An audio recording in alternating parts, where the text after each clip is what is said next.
I'm Cheryl.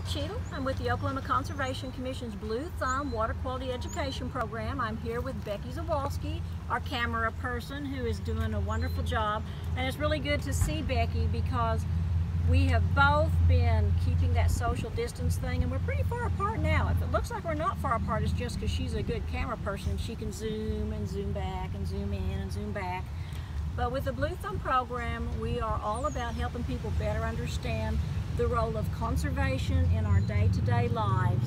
And one of the things that I like to talk to people about, and I do this a lot, is about using bandanas. I have a collection of bandanas, and here's a slightly larger than normal one that's in really good condition. But a bandana, just a cloth square. You know, we haven't always had tissues and paper towels, but every time that I use a bandana, I am not using a paper towel, and paper towels, paper, come from trees. So this is a good way just to be a conservationist, to add a little thought to the day-to-day way you live your life. Now this bandana, I can use this if I'm out on a windy day, which today I'm kind of out on a windy day. I might want to put it around my head so that I don't look all windblown, or if my hair's in my eyes, it's actually going to serve a good function. If it is a really hot day, I'm going to pull it out of my pocket. I'm going to mop sweat off my brow. Oh, that feels better. If it is, if I fall and I hurt my arm, I'm going, ow, ow. I'm going to gain comfort from this bandana, wrapping it around my arm and feeling good.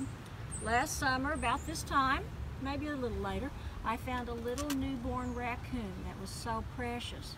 And that little newborn raccoon obviously didn't have any other family around it, so I rescued it, and I put that little newborn raccoon in a bandana and wrapped it up. Was able to take care of it until I took it to a wildlife rehabilitator, which is what I did. If you're a little bit cold, you might want the bandana to go around your neck. If you're low on money, you might want to go rob a bank. I'm kidding. You don't go rob a bank with the bandana.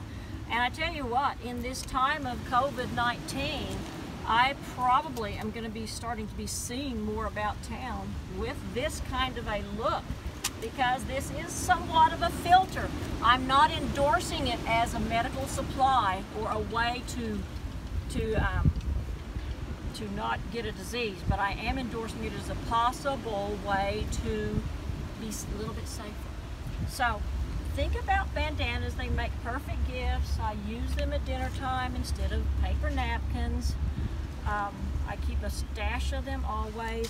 Sometimes I have bandanas that are a little bit meaningful. This is the one I got at the Chisholm Trail Museum, so it's really cool.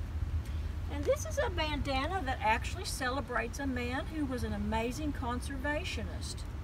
His name was Jim Jones, James Jimbo Jones, and we made a bandana because he had some people who gave to a memorial fund, and they said, let's let Blue Thumb help us out.